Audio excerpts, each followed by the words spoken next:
Okay,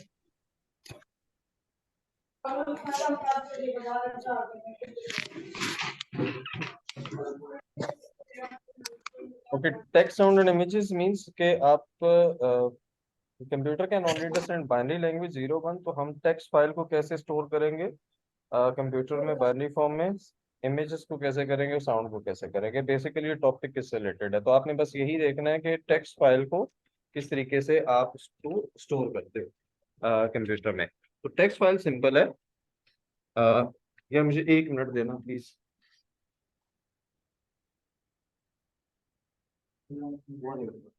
बराबर हो गया। हाँ वो हो गया था। हो गया, हाँ हो गया। Thank you.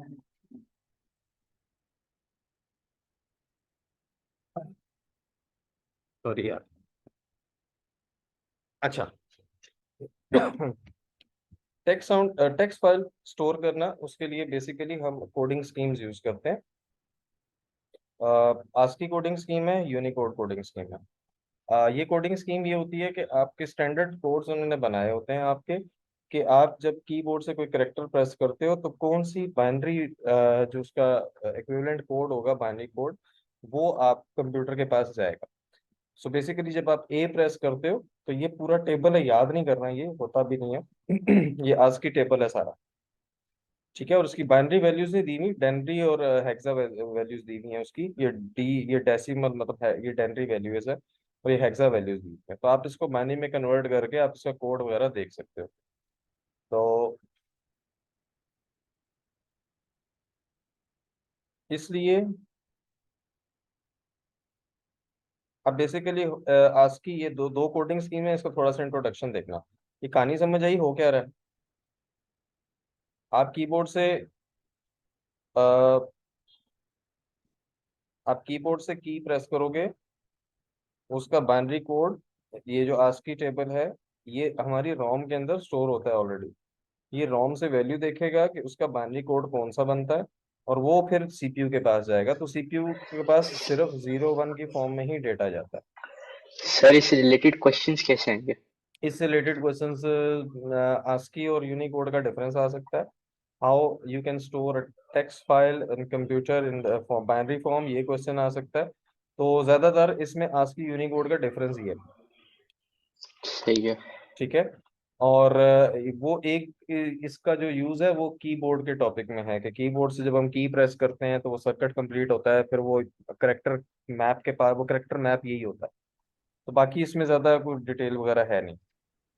आस्की कोड ये इसकी कोई कहानी लिखी भी है, बस ये चीजें जो मैंने बोल्ड की हुई है वो याद रखना है। इसकी एक तो ASCII stands for American standard code for information interchange.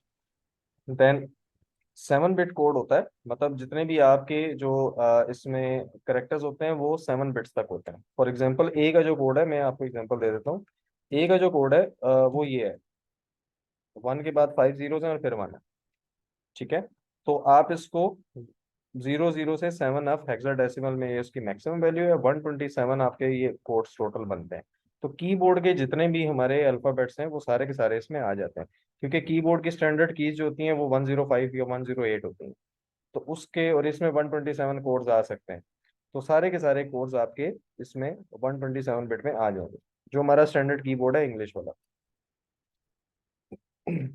Every code represents the letter, numbers, and characters found on the standard keyboard, uh, together with 32 control codes. अच्छा, कंट्रोल कोड्स बेटा वो होते हैं कुछ कीज ऐसी होती हैं जिसको हम कहते हैं नॉन डिस्प्लेइंग करेक्टर्स, जैसे स्पे आपका शिफ्ट है, कंट्रोल है, up arrow, down arrow, function keys हैं, टैब है, कैप्स लॉक है। तो उनके भी कोड्स होते हैं, वो प्रोग्रामिंग में यूज होते हैं, वैसे डिस्प्ले नहीं होते लेकिन प्रोग्रामिंग में यूज होते हैं। कि फॉर एग्जांपल आप शिफ्ट के साथ जब कोई की प्रेस करोगे तो आप उसका एक्शन क्या परफॉर्म करना चाहते हो, तो वो आप उसमें यूज कर सकते हो।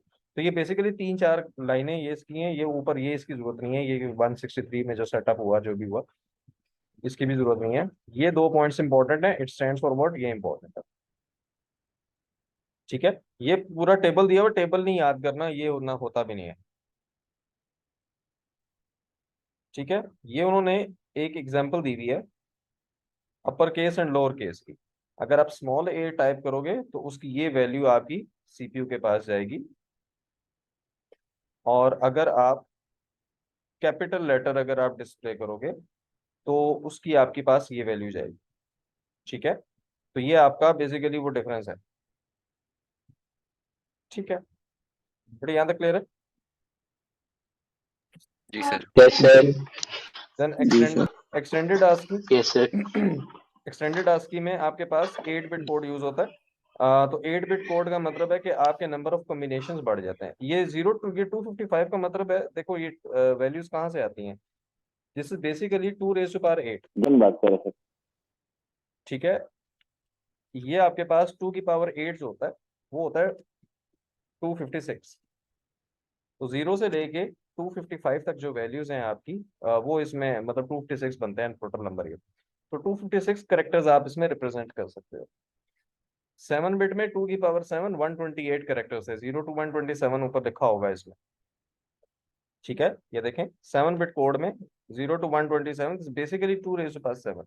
तो इनके कॉम्बिनेशन जितने बनते हैं आपके, तो जितने बिट कोड होगा आप 2 की उतनी पावर लोगे तो उतने करेक्टर्स आप उसमें रिप्रेजेंट कर सकते हो। तो ये आपके पास हो गया एक्सटेंडेड। एक्सटेंडेड उन्होंने यूज इसलिए किया था ताकि आप नॉन इंग्लिश अल्फाबेट्स या कुछ ग्राफिक करेक्टर्स जो कि आप वो आपके स्पेशल ए वगैरह लिखा होता है, वो गेमिंग में आप जब आईडी यूज बनाते हैं उसमें लिखते हैं तो उसमें आप स्पेशल करेक्टर्स वगैरह यूज करते हैं। अ, जैसे ये उसमें एक एग्जांपल दी हुई है उसकी। ठीक है, ये नोट्स आई होप आप सब लोगों के पास हों। जी ये वही है ना जो ग्रुप में भेजे थे। वही थे, ये तो मैंने दिए भी थे ना आपको, ओल्ड टू में दिए थे। सर टेबल रिवाइज करने की जरूरत नहीं है। टेबल नहीं बेटा, टेबल ये नहीं याद होता इतना बड़ा। ये टेबल नहीं याद कर एहसन सकते। हुसैन कहाँ से आ गए? ये कौन है वैसे, आपस की बात है। ओए मैं मुस्कान। ये तो ये सारे नहीं में से कोई है, इन्होंने बदला हुआ नाम। ओए इजलान मैं इजलान। अच्छा ठीक, अप्पू ने नाम रखा था, अच्छा नहीं लगा। अच्छा, खैर। तो इसमें 256 करेक्टर्स आ सकते हैं ताकि आप नॉन इंग्लिश अल्फाबेट और ये बाकी सारे करेक्टर्स वगैरह ये आप उसमें डिस्प्ले कर सको। अच्छा, डिसएडवांटेजेस इसके इन दोनों के क्या हैं आस्की के, ये जरा याद रख लेना। वो डिसएडवांटेज पूछ लेते हैं जो आप पूछ रहे थे कि क्वेश्चन किस टाइप का आएगा।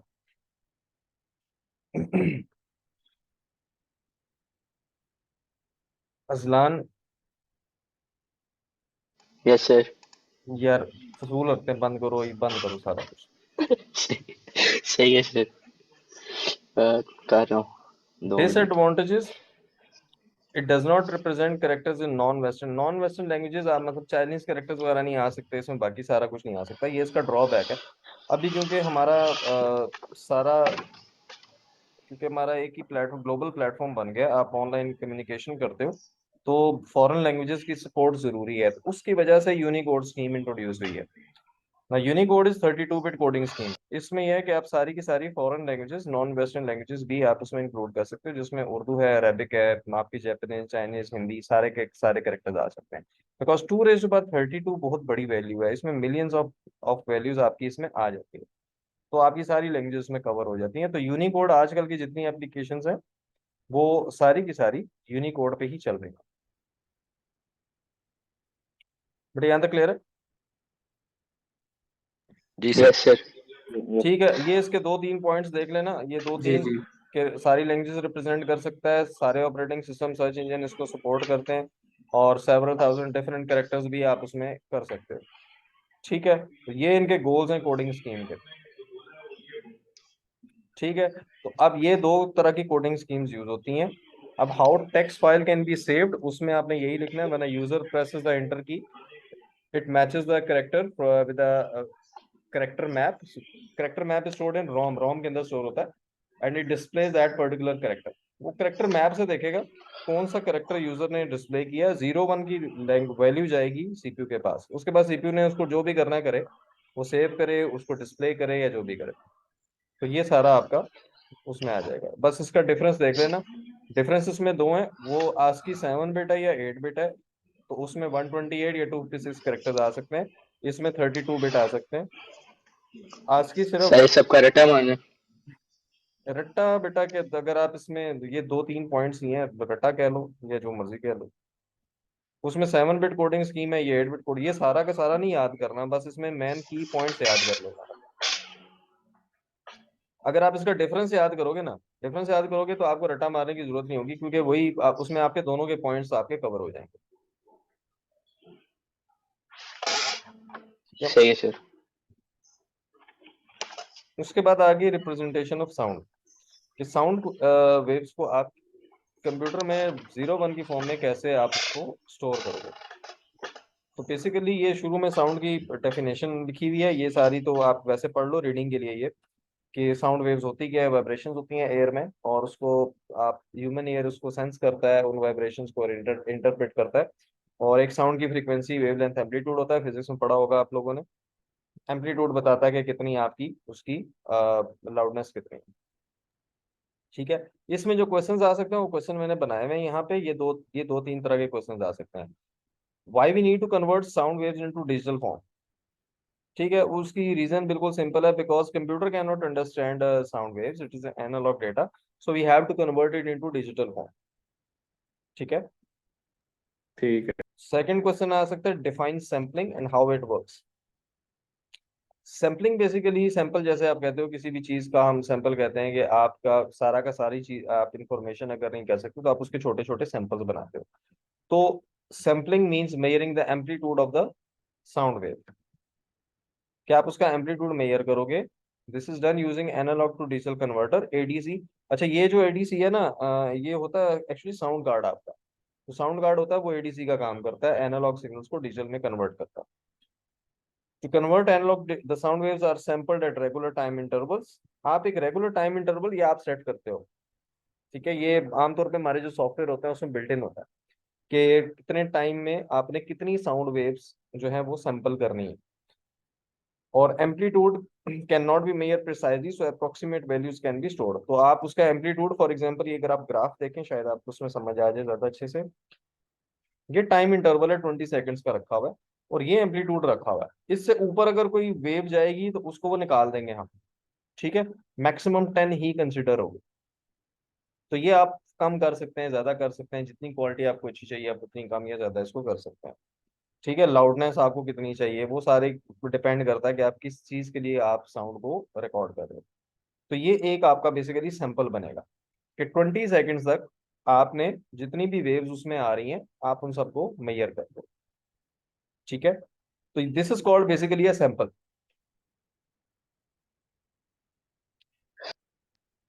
बट यहाँ तक क्लियर है।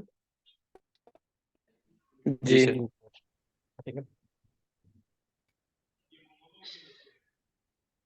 अब देखो टाइम इंटरवल 1 पे ये ऊपर ग्राफ से ही वैल्यूज दी हुई हैं। आप इस सैंपल से आप कैसे करोगे, आप उसको डिजिटल फॉर्म में कैसे कन्वर्ट करोगे। टाइम इंटरवल 1 पे उसका एम्पलीट्यूड 10 है। ठीक है। 10 की बाइनरी वैल्यू 1010 है। ठीक। तो ये आपका उसमें एम्पलीट्यूड आप उसमें सेव करते जाओगे। टाइम इंटरवल 2 पे, मतलब टाइम इंटरवल 1 पे आपने इतनी लाउडनेस की जो साउंड है वो इतनी लाउड साउंड प्रोड्यूस कर रहे हो। फर्स्ट सेकंड पे, सेकंड सेकंड पे आपने उसकी लाउडनेस इतनी हो जाएगी, एंड सो ऑन। सेकंड पे 4 है, थर्ड सर पे फॉर क्वेश्चन जो एग्जाम्पल। आएंगे उसमें प्लॉट करना पड़ेगा ये जो साउंड वेव की ग्राफ है। नहीं नहीं यार, इतनी लंबी कहानियां नहीं करते वो, अभी तो ये बिल्कुल इनिशियल लेवल पे है। ये जो बुलेटेड पॉइंट्स मैंने लिखे हैं बस ये जरा पढ़ लेना। सर तो बस ये बेसिकली डेंड्री टू बाइनरी कन्वर्जन है फिर। इसमें यार देखो हर सेक्शन में से एक क्वेश्चन आता है, इसका सेक्शन है ये जो टेक्स्ट साउंड एंड इमेजेस है ना, ये सेक्शन। तो इस सेक्शन में से एक क्वेश्चन तो आएगा। अब किस तरह का आएगा, क्योंकि इसमें अभी तक जो क्वेश्चंस आए हुए हैं वो उन्होंने वो जिस टॉपिक से क्वेश्चन आते थे वो उन्होंने निकाल दिए हैं। तो ये सैम्पलिंग रेट क्या होता है, रिकॉर्ड क्लिप ये कैसे करते हैं, ये दो दो तीन तीन पॉइंट्स हैं, ये याद कर लेना। ठीक है। ठीक है सर। अच्छा, इसमें ज्यादातर वो पूछते हैं, क्वेश्चन कैसे पूछते हैं, सैम्पलिंग रेट का इफेक्ट क्या होगा, कि आप सैंपल कितना ज्यादा करोगे, क्वालिटी पे क्या इफेक्ट होगा आपका साउंड। ये बेनिफिट्स ड्रॉबैक्स पूछ सकते हैं। ठीक है। ये वाला क्वेश्चन इंपॉर्टेंट है। State the benefits and drawbacks of using a large sampling resolution while record. क्या अगर आप सैम्पलिंग रेजोल्यूशन ज्यादा बड़ा करते हो तो उसके बेनिफिट्स क्या होंगे, ड्रॉबैक क्या होंगे। ठीक है। और ये सिंपल है, देखो जितनी आप क्वालिटी इंप्रूव करोगे उतना फाइल का साइज बढ़ेगा। जितना फाइल का साइज बढ़ेगा उतना आपका जब आप उसको ट्रांसफर करोगे कहीं पे इंटरनेट पे या कहीं अपलोड कर रहे हो तो आपका उतना उसमें टाइम लगेगा। तो ये सारी की सारी चीजें जो हैं ये आपकी उसमें मैटर करती हैं। ये तो ये दो तीन चीजें। सर ये वेक्टर ग्राफिक इमेज हमारे सिलेबस में है? नहीं, वेक्टर ग्राफिक किधर से आएगा, नहीं है मेरे पास उसमें वेक्टर ग्राफिक तो नहीं है। सर वो बिट पुराने टीचर पता नहीं ये समझा रहे थे, क्या? वेक्टर ग्राफिक और जो पिक्सेलेटेड इमेज है उसके सर आगे डिफरेंसेस। चलो पिक्चर साहब, तो यार पता नहीं वो क्या कहते हैं इसको। उनको आता होगा तो नहीं उन्होंने बता दिया, वैसे उन्होंने बता दिया होगा, हमारे उसमें नहीं है। जो सॉफ्टवेयर वाला चैप्टर है उसमें वेक्टर इमेजेस के जो सॉफ्टवेयर हैं उनका थोड़ा सा इंट्रोडक्शन है, बाकी वेक्टर ग्राफिक नहीं है हमारे सिलेबस में। ठीक है सर। हमारे सिलेबस में representation of bit map image है। अच्छा, ये अब आपका एक क्वेश्चन ये इसमें आ सकता है कि आपकी how you can represent a bit map image. अच्छा, ये टॉपिक जो है ये काफी लेंथी है, ठीक है। इसमें ये ड्रॉबैक्स देख लेना इसके, हाई रेजोल्यूशन इमेज के ड्रॉबैक्स। ये वैसे ही कॉमन सेंस की बात है, आप हाई रेजोल्यूशन में जब कोई पिक्चर लेते हो तो उसके ड्रॉबैक्स क्या होते हैं, वो मेमोरी ज्यादा लेता है, ठीक है। अब बाकी सर ये उसी से, पढ़ाया था, नए सर ने पढ़ाया था ये सर। हाँ ये उसी से रिलेटेड है बाकी, कि वो आपका उसमें क्या होगा ये देख लेना, रिप्रेजेंटेशन ऑफ बिटमैप इमेजेस। ये 3 पॉइंट्स है काम के, बाकी कहानी है हद सारी, ठीक है। ब्लैक एंड व्हाइट इमेज है, वो 1 बिट पर पिक्सल लेगा, ठीक है, क्योंकि ब्लैक है तो वो उसको 0 कर देगा, व्हाइट है तो 1 कर देगा। अगर आप हर पिक्सल को 2 बिट से रिप्रेजेंट कर रहे हैं तो फिर आपके 4 कलर्स बन जाएंगे उसमें, ठीक है। ये 4 कॉम्बिनेशन, अगर 2 बिट्स हैं, 0 0 के लिए फॉर एग्जाम्पल आपने व्हाइट कर दिया, ब्लैक कर दिया, येलो कर दिया, रेड कर दिया, जो भी आपने किया। 3 बिट्स अगर आप यूज करेंगे तो 8 कलर्स बनेंगे। सर ये तो पेपर वन का टॉपिक है, पेपर टू का? ये पेपर 1 का है। ये जो नंबर ऑफ बिट्स आप यूज करते हो ना, किसी भी बिट मैप इमेज को रिप्रेजेंट करने के लिए, इसको हम कलर डेप्थ कहते हैं। कलर डेप्थ का मतलब है कि एक पिक्सल कितनी बिट्स से मिलके बनेगी। बाय डिफॉल्ट ये 24 बिट होती है, क्योंकि 3 कलर्स होते हैं, red green and blue, RGB colours जिनको हम कहते हैं। तो 1 कलर टेक्स 1 बाइट, तो 3 कलर्स हैं तो 8 3 24, ये 24 बिट जो आपकी वो कलर डेप्थ डेप्थ आपका बाय डिफॉल्ट होती है। लेकिन हम उसको कंप्रेस करते हैं तो हम कलर डेप्थ अपनी उसकी कम कर देते हैं, हम 8 कर देंगे, 16 कर देंगे, तो हमारा इमेज जो है वो उसका साइज कम होगा। आप अगर ओरिजिनल इमेज लो ना, आप हाई रेजोल्यूशन फुल रेजोल्यूशन करके अगर आप वीडियो बनाओ, तो आपकी मेरे ख्याल में 10 मिनट की वीडियो 1 GB पे चली जाएगी, 1 GB पे। तो इसलिए ये फिर सर हम ये तो मैं इसे हम रेजोल्यूशन जो है वो उसकी कम रखते हैं। इसके मैं क्वेश्चंस बना के भेज दूंगा आपको जो आपने इसमें याद करने हैं, ठीक है। ये ड्रॉबैक्स हैं, ड्रॉबैक्स वही है, हाई रेजोल्यूशन होगा तो ये अगर आप कह रहे हैं पढ़ा रहे हैं, ये एक्टिविटी देख लेना। ये बेसिकली इस तरह के क्वेश्चंस एक्सपेक्टेड है, ठीक है। अब ये ऊपर तो डेफिनेशंस ठीक हैं, है सर। डेफिनेशन में स्किप कर रहा हूँ, ये देख लो जरा। A color image is made up of red, green, and blue combinations. 8 bits are used to represent each of the color component. How many possible variations of red are there?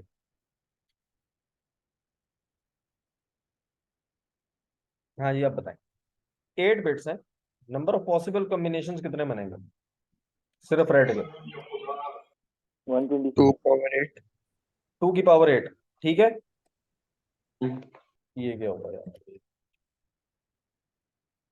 ये आपके पास आ जाएगा 2 की पावर 8। कैसे sir?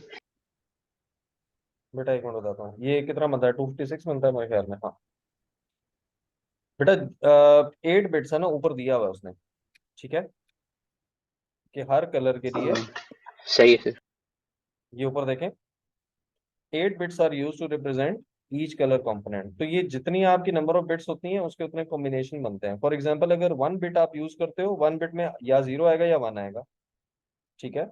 अगर आप 2 bits use करते हो तो उसके कॉम्बिनेशन ये बनते हैं, 0 0 0 1 1 0 1 1, ठीक है। इसी तरीके से जब 3 करोगे तो 8 कॉम्बिनेशन बन जाएंगे। तो 2 की पावर से चलता है ये सारा। 1 बिट है, 2 raised पर 1 इज इक्वल टू 2। अगर 2 बिट्स हैं तो 2 raised पर 2 इज इक्वल टू 4 कॉम्बिनेशन। 3 है तो 2 raised पर 3 is equal to 8 and so on. तो ये 8 कॉम्बिनेशन सही है बनेंगे। सर। यही आंसर ये नीचे वाले दोनों का भी यही है, ठीक है। तीनों का कितना बन जाएगा? 2/8। 2/8 इंटू 2/8 इंटू 2/8 सही है। मतलब 256 क्यूब होगा। 2 to 6 क्यूब कर लो, या 2 की पावर 24 कर लो, ठीक है। हम्म। Yes number, sir. ठीक है। ठीक है। तो ये आपके इसके बेसिकली आंसर है। तो इस तरह के क्वेश्चन आ सकते हैं। ये क्वेश्चन है, ये इससे मिलते जुलते पास पेपर में आए हुए हैं। Describe the effect of increasing resolution and sampling rate on the size of file being stored in a computer. अच्छा, उसने इफेक्ट का है, पॉजिटिव नेगेटिव नहीं का। तो आपने दोनों इफेक्ट बताने हैं कि जब आप रेजोल्यूशन इंक्रीज करोगे या फिर आप सैम्पलिंग रेट इंक्रीज करोगे तो आपकी फाइल की क्वालिटी अच्छी हो जाएगी। ठीक है, लेकिन ड्रॉबैक क्या होगा उसका? उसके इसमें आपने बेसिकली एडवांटेजेस और डिसएडवांटेजेस लिखने हैं, ये जो ऊपर लिखे हैं। ठीक है, ये वाले डायनेमिक रेंज ज्यादा होगी, better sound quality, less sound distortion, ये इसके एडवांटेजेस हैं, ये इसके इफेक्ट्स भी हैं। लेकिन ये है कि आपका फाइल साइज इंक्रीज हो जाएगा। तो फाइल साइज इंक्रीज होगा तो ऑब्वियसली जब अगर आपने ट्रांसमिट करना है, डाउनलोड करना है, ज्यादा टाइम लेगा और आपको ज्यादा प्रोसेसिंग पावर भी चाहिए, मेमोरी भी ज्यादा चाहिए। तो ये आपके इफेक्ट्स में आपके ये सारी चीजें लिखी हैं। ठीक है, तो इस तरह के क्वेश्चंस बेटा इसमें आ सकते हैं। बाकी डेफिनेशन तो आपने सारी याद कर रही है, वो जो की टर्म्स लिखी हुई है वो हर चैप्टर के एंड में लिखी होंगी मेरे ख्याल में। वो वहां से बेशक याद कर लेना। सही है सर। बेटा यहाँ तक क्लियर है? अच्छा, डेटा जी sir. Sir storage in file compression. अच्छा, एक तो यार ये मेमोरी यूनिट्स जरा देख लो इसके। सब स्मॉलेस्ट बिट है, बाइनरी डिजिट जिसको हम कहते हैं 0 या 1 होगा। निबल होती है एक, जो आप हेक्साडेसिमल डिजिट्स के लिए यूज करते हैं, 4 bits is called one nibble. Then byte हमारा स्टैंडर्ड है जो कि एक करेक्टर के लिए यूज करते हैं, group of 8 bits is equal to 1 byte. और क्योंकि ये ना हमारे क्वेश्चन आ जाते हैं कन्वर्जन के, कि आपका फाइल साइज बिट्स में आपको वो बिट से बाइट में कन्वर्ट करना, बाइट से मेगाबाइट में कन्वर्ट करना, इस तरह के क्वेश्चन आते हैं। ठीक है, ये टेबल है। अच्छा, ये 2 यूनिट्स हैं, ये आप उन्होंने ऐड कर दिया ये वाला। आप दोनों यूज कर सकते हो कन्वर्जन के टाइम पे, क्योंकि न्यूमेरिकल प्रॉब्लम्स होती है ना, तो उसमें फिर आप 1024 से डिवाइड करना मुश्किल हो जाता है, तो आप इसके ऊपर वाला यूज कर लेना, दोनों कैम्ब्रिज में एक्सेप्टेबल है। ठीक है, एक आईईसी का टेबल है और एक मेरे ख्याल में उसका होगा, ये पता नहीं केड़ा दूसरा। हाँ, एक ऐसा यूनिट्स है, ऐसा यूनिट जो आप वैसे भी नॉर्मल फिजिक्स में यूज करते हो। अच्छा, इसका अगर आप ऑर्डर याद करोगे ना, तो आपको ये वाली वैल्यूज याद करनी आसान हो जाएंगी। ठीक है, 1 KB, ये 3 3 0 ऐड करने हैं आपने, 1000 है। ठीक है, और इसमें मेगाबाइट में आपने 6 जीरोस कर देने हैं, फिर 9 12 एंड सो ऑन। ये बेसिकली 10 की पावर 3, 10 की पावर 6, 10 की पावर 9 एंड सो ऑन चलता है ऐसे। ये सीक्वेंस याद रखना है बस। स्मॉलेस्ट मतलब किलोबाइट होता है, फिर मेगाबाइट, फिर गीगाबाइट, फिर टेरा, फिर पीटा और फिर एक्सा। ठीक है, लेकिन जब आप इसमें आओगे तो ये 2 की पावर 10 से चलेगा। ये वाली वैल्यूज नहीं याद करनी, ये वैसे मैंने वो उसमें लिखी हुई है, ये इसकी जरूरत नहीं है। ठीक है, क्योंकि ये सर इसमें नीचे लिखा हुआ है आईईसी सिस्टम ज्यादा एक्यूरेट है, लेकिन सर बाइनरी सिस्टम तो ऐसा यूनिट यूज कर रहे हैं। एक्यूरेट ज्यादा यही है, लेकिन वो यार सिंपल सी बात बता देता हूँ, जो इंटरनल मेमोरी होती है, रैम रोम वगैरह, वो आईईसी यूज करती है। जो हमारी हार्ड डिस्क वगैरह वो ऐसा यूनिट यूज करती है। ठीक है, हमने तो अपनी आसानी देखनी है ना, एक्यूरेट जो मर्जी हो। ठीक है सर। हमने अब पेपर में जब कन्वर्जन्स के क्वेश्चन आते हैं ना, तो फिर 1024 से डिवाइड करना मुश्किल हो जाता है, क्योंकि कैलकुलेटर अलाउड नहीं है। ठीक है, तो आप 1000 से करो। वैसे भी वो एस्टिमेटेड साइज होता है, आपने एग्जैक्ट नहीं बताना होता, तो इसलिए आप इसको यूज कर लेना ऐसा यूनिट। लेकिन ये दोनों यूज होता है। ठीक है सर। अच्छा जी, उसके बाद कैलकुलेशन ऑफ फाइल साइज, ये फॉर्मूला से 2 3 देख लेना, ये न्यूमेरिकल क्वेश्चंस आते हैं हर साल। आप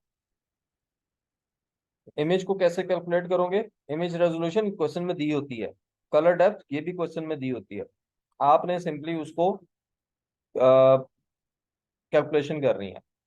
हाँ, उसके बाद वो ये कह देते हैं, अब ये बिट्स में है ना, वो आपको ये कह देंगे कि आप इसको किलो बाइट में कन्वर्ट करो या मेगा बाइट में बताओ साइज। तो आप पहले बिट को बाइट में कन्वर्ट करोगे 8 से डिवाइड करके, फिर अगर किलो बाइट में करना है तो 1000 से दोबारा डिवाइड कर दोगे। ठीक है, वो आगे इसकी थोड़ी सी क्वेश्चंस देख लेते हैं। और ये साउंड के ये 2 फॉर्मूलाज हैं, फॉर्मूला एक ही है, एक ही है, वो कंफ्यूज नहीं होना।